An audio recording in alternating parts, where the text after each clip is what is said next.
Nowadays, you know these guys as the British version of Haas. Always in the back of Formula 1, never fighting higher than 15th. But did you know that up until the mid-2010s, they were a true force to be reckoned with, and still stands as one of the greatest F1 teams of all time that even managed to breach out of Formula 1 and do some pretty incredible side projects. This is the story of Williams Grand Prix Engineering.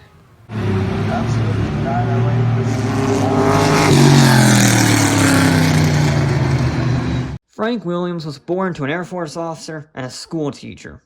And he was interested in cars since boarding school when one of his friends gave him a ride in a Jag XK150. Pretty nice friend. And that sparked a passion in him, which led to him serving as a driver and a mechanic for a few racing teams to get enough cash for his dream. In 1966, Frank Williams opened up Frank Williams Racing for Formula 2 and Formula 3 with the upcoming driver Pierre Courage. After Courage finished 6th in the 1968 Formula 2 Championship, Williams bought an older brown F1 car and moved up to the big leagues. And they had a pretty good first season. Courage scored 4 top 5 finishes and an 8th overall in the championship. And then it all fell apart. The next year, Williams used a De Tomaso-based car, and it was a disaster. It was so far off the pace it wasn't even classified as a finisher in the first 4 races. Then at Zandvoort, Courage's car spun, hit the banking, flipped over, and exploded. Courage died instantly when he was hit by one of the flying tires. Shaken and devastated, Frank finished the season with the loss of his friend and 0 points on the table. And the next 4 years had only marginally better results, with 2 fourth-place finishes in as many years.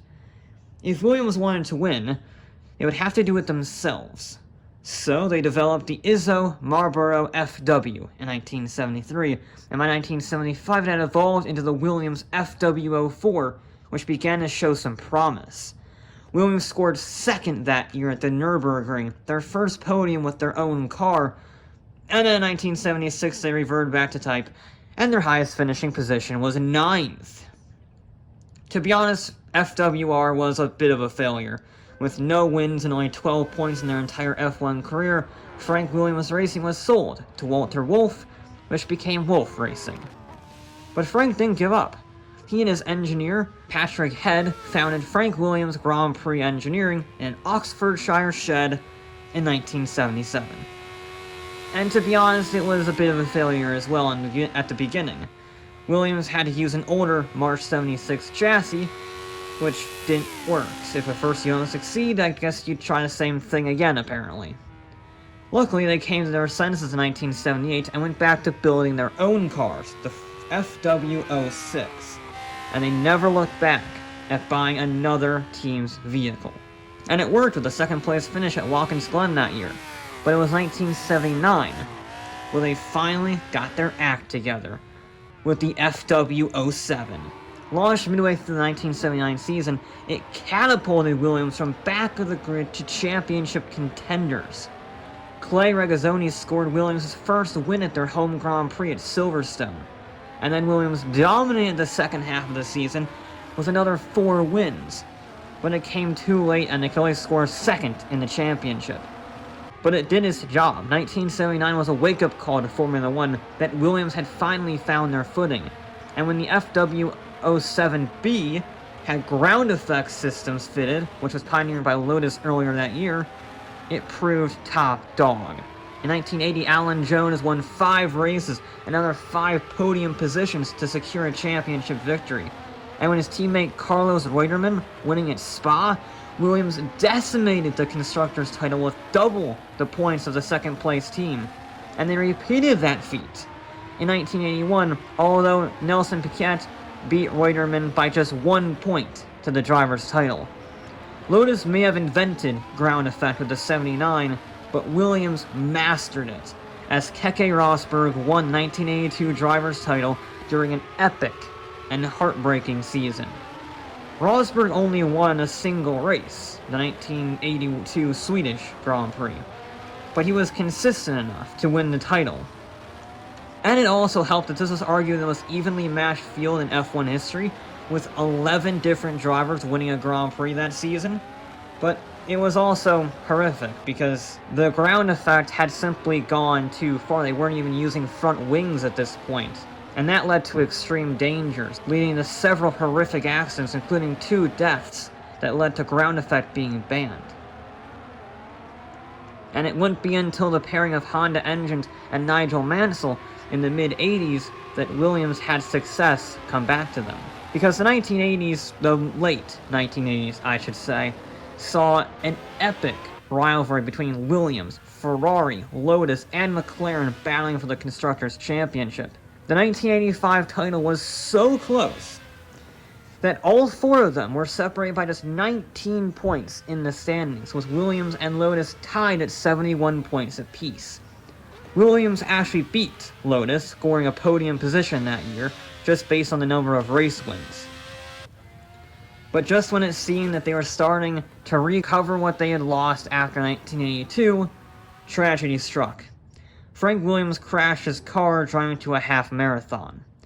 The accident fractured Frank's spine and left him clinically dead 3 times, and when he came out of it, he was quadriplegic. He partially recovered, but he was in a wheelchair for the rest of his life. For most people, that would be the end of his career and you would call it a day. But not Frank Williams. In fact, he was back as a team boss within just 6 months. And he needed to be. The turbo era was about to begin and Williams was in the perfect position to capitalize.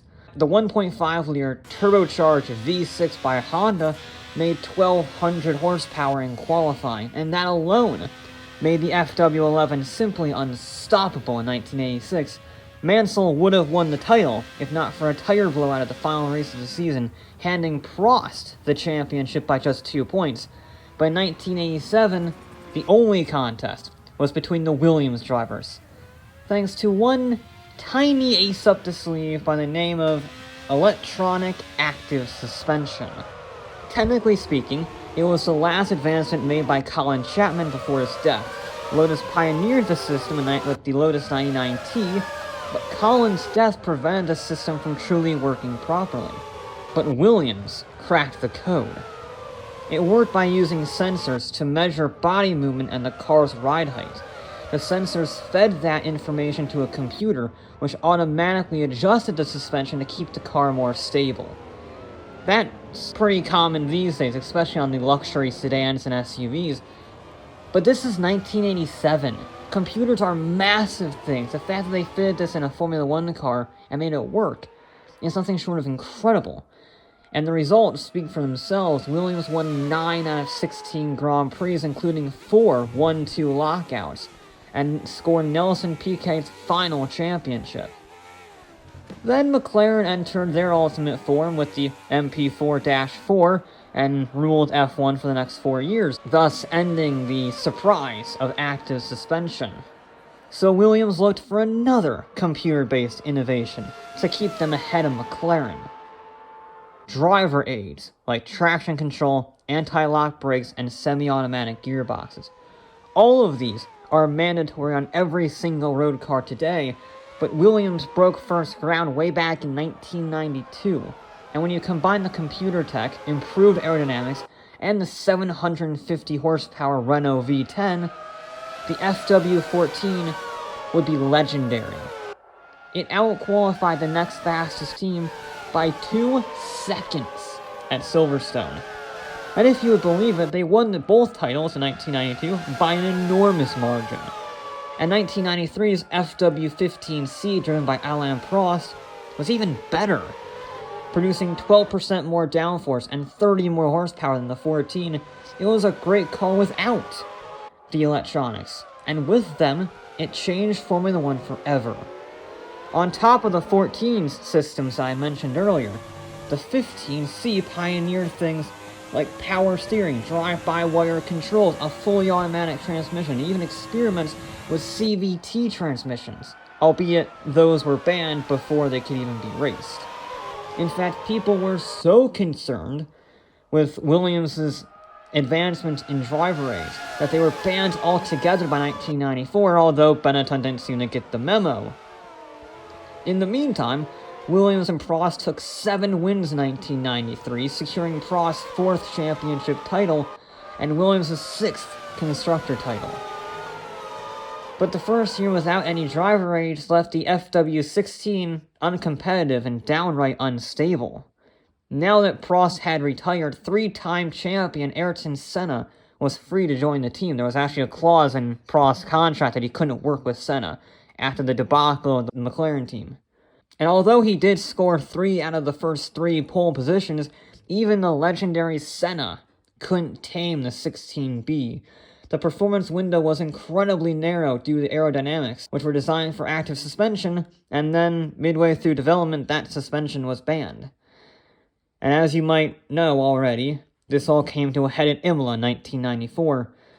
The entire weekend was a disaster, with 2 high-speed accidents on Friday and Saturday, leaving Rubens Barrichello in the hospital and Roland Ratzenberger the first Grand Prix fatality since 1982. And on the 7th lap the next day, Senna joined him. His FW16B flew off the road at Tamburello and hit the wall at 130. Parts of the suspension hit Senna in the head, killing him instantly. What element of the crash was caused by the car, as opposed to the driver's stress or bad luck? We will never definitively know. But the car was improved throughout the 1994 season, and Damon Hill drove Williams to a somber constructor's title. Even after the accident, an S can be found on every single Williams car as a memorial to Senna. Trying to rebound from 1994, Williams and Adrian Newey designed one of the most successful F1 cars of all time, the FW18.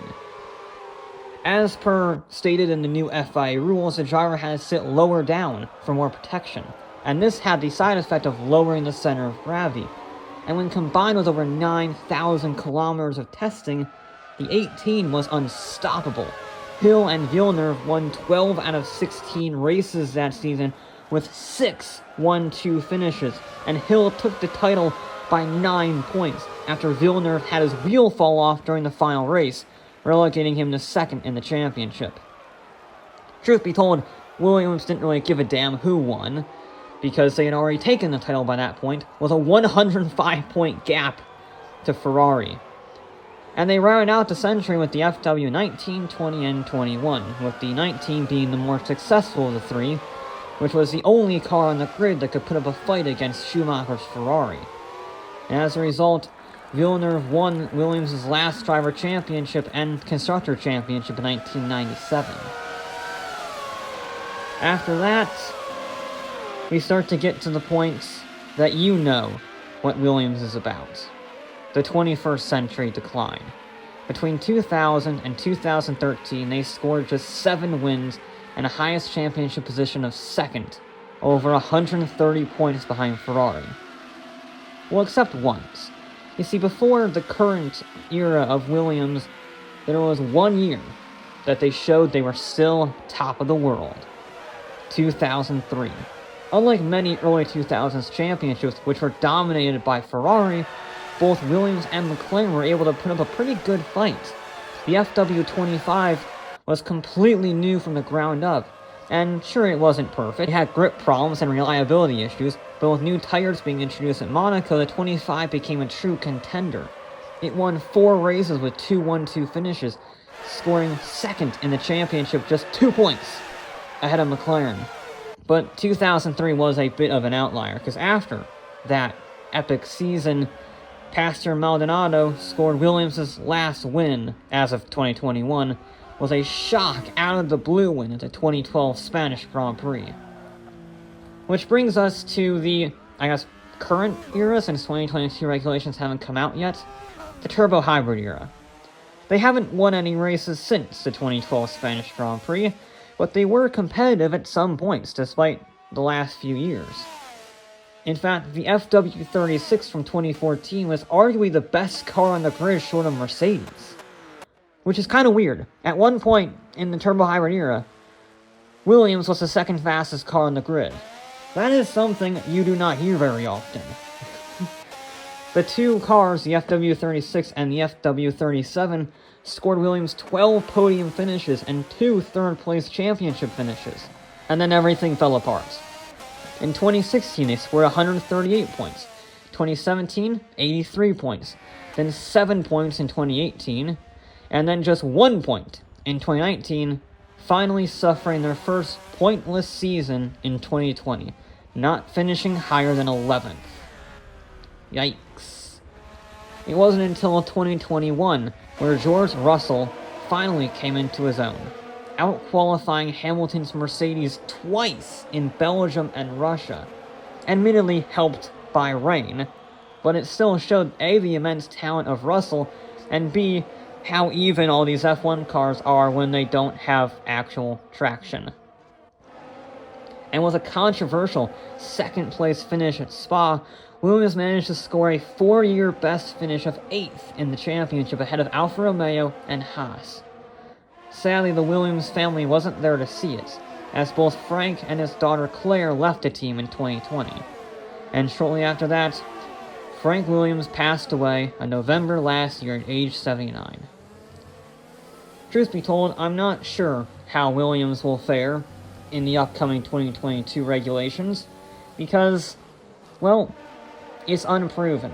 We have had teams that completely dominated previous eras show up to the party for new regulations and get absolutely smacked. Look at the 2009 season with Ferrari, or the 1980 season, also with Ferrari, or 1993 in McLaren. Maybe Williams can come back if they focus their R&D and did a good enough job? Honestly, I have no clue. But the only way is up. But some people may not know this, but Williams does more than just Formula 1. Over the years, they have branched out to everything from batteries to hatchbacks. Their first venture out of open-wheel racing was actually rallying for the MG Metro 6R4. Yep, the infamous WRC Group B monster. It was sort of kind-of-ish based, maybe, off of the MG Metro Super Mini. And it was an all-wheel drive, mid-engine, wide-body, double-winged rally monster. Unlike most rally cars of the era which had inline fours that were turbocharged or supercharged or both, the 6R4 had a naturally aspirated V6 making over 400 horsepower. The road car was one of the fastest accelerating cars in the world. As for the rally car, it wasn't so successful. It started strong with a third-place finish at the 1985 RAC Rally, but being introduced so late in the Group B 1985 as opposed to 1982, it was just too little too late and it never had the development time it really deserved. It also didn't help that it was incredibly sketchy to drive, hence the crazy front and rear wings just sort of bolted onto the bodywork to try and keep the thing in control. Now, it did find success later in rallycross all the way to the 90s, but it was never really a rally contender. They had much more success on tarmac circuits, though, with vehicles like the Renault Laguna, winning the 1995 and 1997 British touring car titles, or when they built the V12 LMR for BMW, which took them to Le Mans Glory in 1999. Then they installed the first hybrid system into a 911 with the GT3R, the German VLN series, and they're currently the battery supplier for the upcoming Formula E seasons. Just real quick, as we move on to road cars, bring up the elephant in the room. The 1993 Renault Clio Williams. Everybody thinks that Williams designed this car because it has their name on it and it's in their colors. But despite the name, Williams had absolutely no involvement with the Clio Williams in any way, shape, or form. It was a brilliant little hatchback, and I love it. But the only Williams element is the fact that Renault powered Williams F1 to glory in 1993, and Renault wanted to celebrate. Okay? So with that out of the way, let's move on to a road car that truly has Williams involvement beyond just the name. Porsche enthusiast and resto-modder Singer had an idea. What if we took a classic 911 and touched it with a Formula 1 team? The result would be a handcrafted masterpiece, the Singer-Williams Dynamic Lightweight Study DLS. The interior is all usual Singer perfection handcrafted detail, but the engine and the aerodynamics, that is all Williams. Now, Singer had input, obviously. Like, it must be naturally aspirated, it must be air-cooled, and it must have the iconic ducktail rear end incorporated into the design.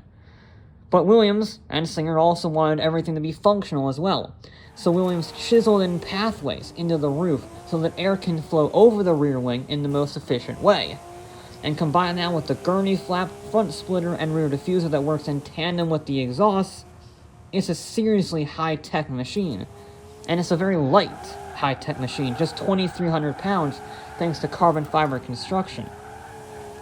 And that's even more impressive when you realize that the 4-liter air-cooled flat-six makes 500 horsepower at 9,000 naturally aspirated RPM.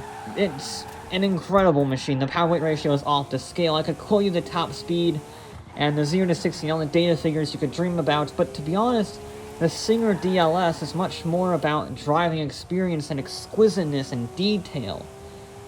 So the performance doesn't really matter.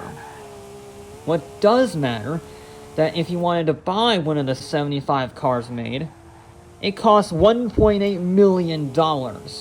It's a lot of money. But it's also the best thing Williams have made in almost 20 years.